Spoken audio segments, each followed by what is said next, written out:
Ginpaandaman sang BCPO ang mga taxi drivers nga halungan gid ang mga kagamitan sa sulod sang salakyan batok sa mga kawatan nga nagapakuno-kuno pasahero sa syudad sa Bacolod. Yaring balita sang Daily News Central.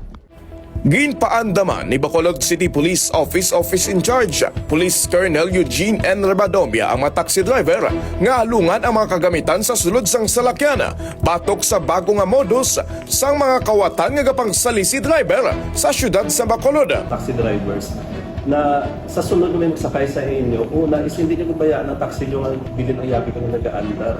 Kaya kabunlay mga laot mo sang tunatabo na doon maduga naman sa crime statistics namin dito sa Bacolod City. But actually, it's the negligence of part sa mga drivers natin. Amo ini ang payag ni Rebadomia sa ginpatigay nga press conference sang BCPO subong adlaw sang Abril 1. Sa madumduman nga sang nanligan nga bulan, may nabiktima nga isa ka taxi driver nga ginsalisihan sang isa ka persona sa may Lacson Street sa syudad sa Bacolod. Kaginkawat ang mga kagamitan, lakip na ang cellphone sa sulod sang iya sa lakyan.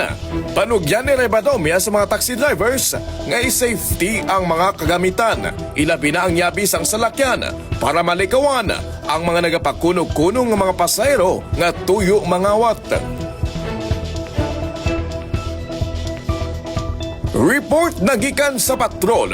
Ako ang inyo ka-daily Jimmy Silvano para sa balita malapit sa Pumuluyo, adlaw-adlaw. Daily News Central.